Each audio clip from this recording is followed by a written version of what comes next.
Bonjour à tous et bienvenue sur ma chaîne Apprendre les expressions comme une Parisienne. Aujourd'hui, nous allons apprendre une expression très courante en français, voir midi à sa porte. Savez-vous ce que cela veut dire? Et d'où vient cette expression? C'est ce que nous allons voir de ce pas. Écoutez attentivement. L'origine de cette expression remonte au Moyen Âge, quand les horloges n'étaient pas encore très précises, et quand chaque ville avait sa propre heure. En effet, le soleil ne se levait ni ne se couchait au même moment partout. Il y avait un décalage entre les villes, selon leur position géographique. Par exemple, le soleil se levait plus tôt à Strasbourg qu'à Bordeaux, et il se couchait plus tard à Nantes qu'à Marseille, mais les habitants de chaque ville ne savaient pas qu'il y avait ce décalage. Ils se fiaient à leur horloge locale, qui sonnait le midi quand le soleil était au zénith chez eux. Ils ne se souciaient pas de l'heure qu'il était ailleurs, ni des conséquences que cela pouvait avoir. Ils voyaient donc le midi à leur porte, c'est-à-dire à leur convenance, sans tenir compte des autres. Cette situation entraînait des confusions, des malentendus, voire des conflits. Par exemple, si un marchand de Lyon voulait faire affaire avec un marchand de Toulouse, ils devaient se mettre d'accord sur l'heure du rendez-vous. Mais si le marchand de Lyon disait à midi, il pensait à l'heure de Lyon, qui était différente de l'heure de Toulouse. Le marchand de Toulouse pouvait donc arriver en retard ou en avance, et rater le marché.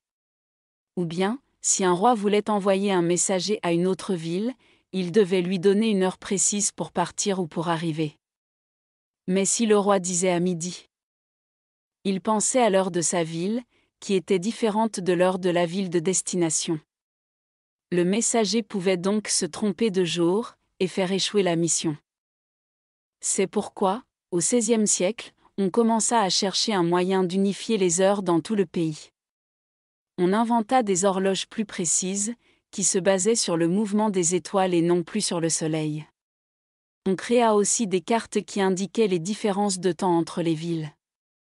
On instaura enfin un temps universel, qui était le même partout, et qui était basé sur l'heure de Paris, la capitale.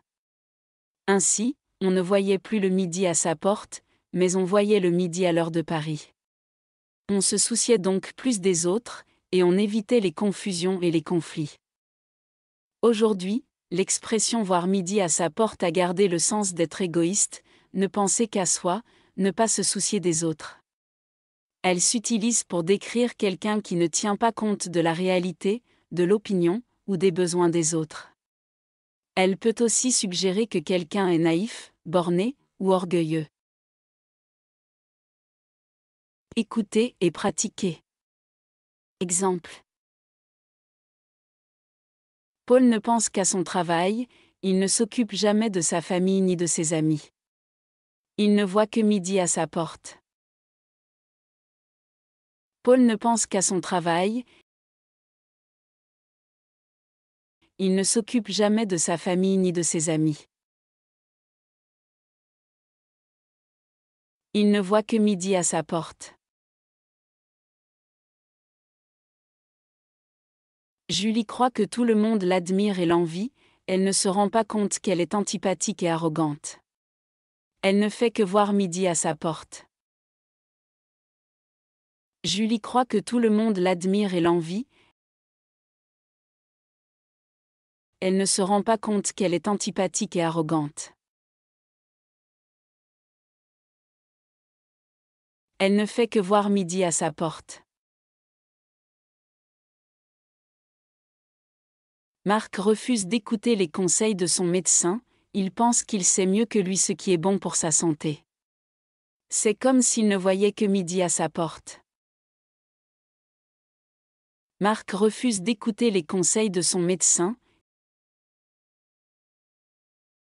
il pense qu'il sait mieux que lui ce qui est bon pour sa santé. C'est comme s'il ne voyait que midi à sa porte.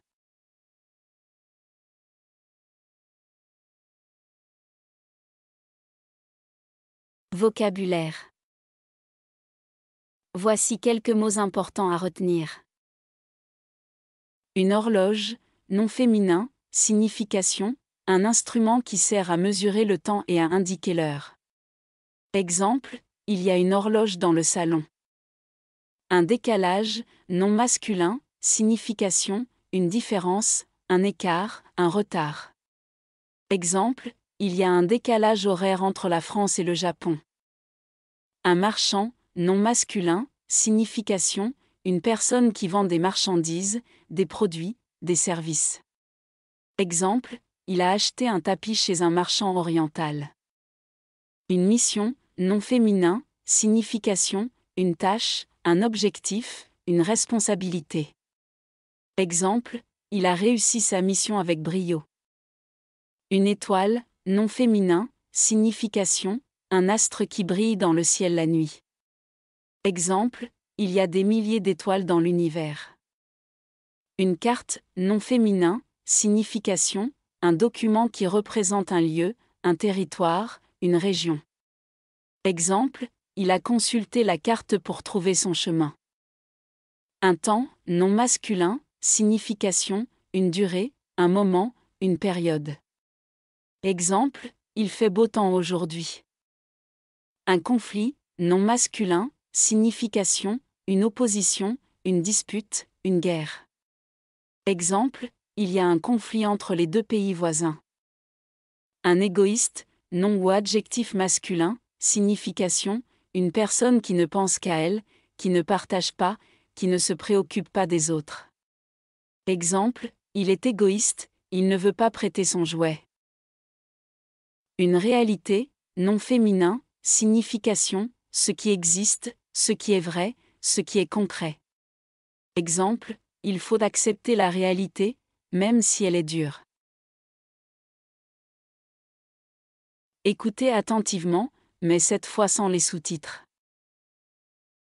L'origine de cette expression remonte au Moyen Âge, quand les horloges n'étaient pas encore très précises, et quand chaque ville avait sa propre heure.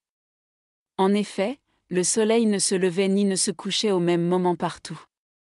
Il y avait un décalage entre les villes, selon leur position géographique. Par exemple, le soleil se levait plus tôt à Strasbourg qu'à Bordeaux, et il se couchait plus tard à Nantes qu'à Marseille, mais les habitants de chaque ville ne savaient pas qu'il y avait ce décalage. Ils se fiaient à leur horloge locale, qui sonnait le midi quand le soleil était au zénith chez eux. Ils ne se souciaient pas de l'heure qu'il était ailleurs, ni des conséquences que cela pouvait avoir. Ils voyaient donc le midi à leur porte, c'est-à-dire à leur convenance, sans tenir compte des autres. Cette situation entraînait des confusions, des malentendus, voire des conflits. Par exemple, si un marchand de Lyon voulait faire affaire avec un marchand de Toulouse, ils devaient se mettre d'accord sur l'heure du rendez-vous. Mais si le marchand de Lyon disait à midi, il pensait à l'heure de Lyon, qui était différente de l'heure de Toulouse. Le marchand de Toulouse pouvait donc arriver en retard ou en avance, et rater le marché. Ou bien, si un roi voulait envoyer un messager à une autre ville, il devait lui donner une heure précise pour partir ou pour arriver. Mais si le roi disait à midi, il pensait à l'heure de sa ville, qui était différente de l'heure de la ville de destination. Le messager pouvait donc se tromper de jour, et faire échouer la mission. C'est pourquoi, au XVIe siècle, on commença à chercher un moyen d'unifier les heures dans tout le pays. On inventa des horloges plus précises, qui se basaient sur le mouvement des étoiles et non plus sur le soleil. On créa aussi des cartes qui indiquaient les différences de temps entre les villes. On instaura enfin un temps universel, qui était le même partout, et qui était basé sur l'heure de Paris, la capitale. Ainsi, on ne voyait plus le midi à sa porte, mais on voyait le midi à l'heure de Paris. On se souciait donc plus des autres, et on évitait les confusions et les conflits. Aujourd'hui, l'expression voir midi à sa porte a gardé le sens d'être égoïste, ne penser qu'à soi, ne pas se soucier des autres. Elle s'utilise pour décrire quelqu'un qui ne tient pas compte de la réalité, de l'opinion, ou des besoins des autres. Elle peut aussi suggérer que quelqu'un est naïf, borné, ou orgueilleux. Voilà, vous avez appris une nouvelle expression française, voir midi à sa porte. N'hésitez pas à la répéter, à l'écrire et à l'employer dans vos conversations. Merci d'avoir regardé cette vidéo. Si vous avez aimé, n'oubliez pas de vous abonner à ma chaîne, de mettre un pouce bleu et de partager. À bientôt pour une nouvelle expression.